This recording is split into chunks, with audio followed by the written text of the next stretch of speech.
What's up, guys? Davis here.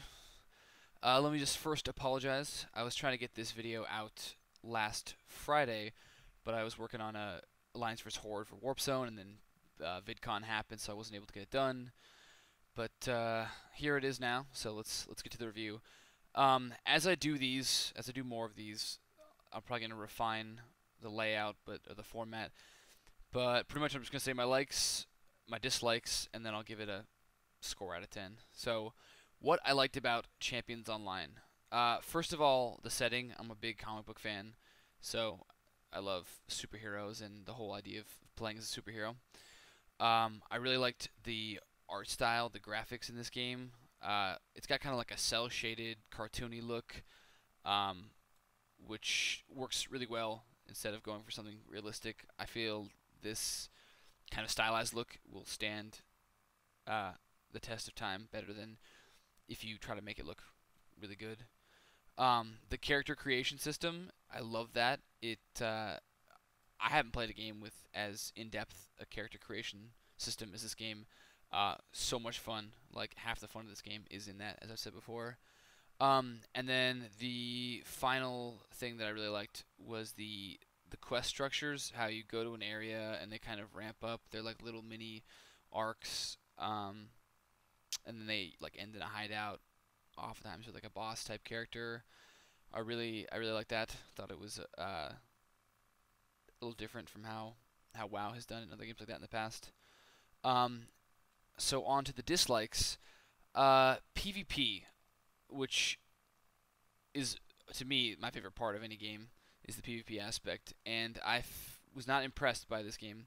I'm only level 11 right now, so I didn't get like the high level with all the skills PvP, but I just did this random arena thing, and it was kind of like a cluster F of people just like shooting, and there was like not a whole lot of balance, which I mean, I guess it's okay.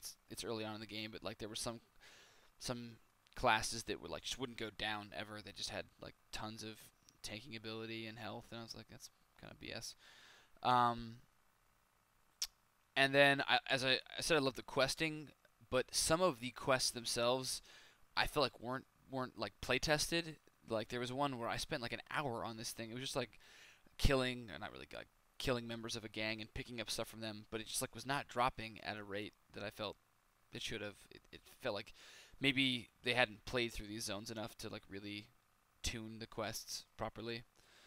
And then the final thing I disliked about Champions Online, and I don't really know how to describe it other than the feel.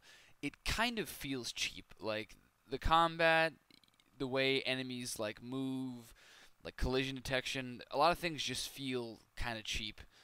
Um, so so with all that in mind, I would say that Champions Online as a game, I would give it like a 6.5 out of 10. It's definitely not something that I would pay to play, but for being free, it's kind of fun. It's just something to mess around with. Make a superhero, get some friends to join you, go play around for a while, and then move on to another game. So that's what I would give it. Let me know what you guys think if you've played it. Let me know what you think of the game. And next week I will be highlighting the Lord of the Rings online game. So tune back in. Remember to follow me on Twitter at Team Davis and comment, and I will see you guys later.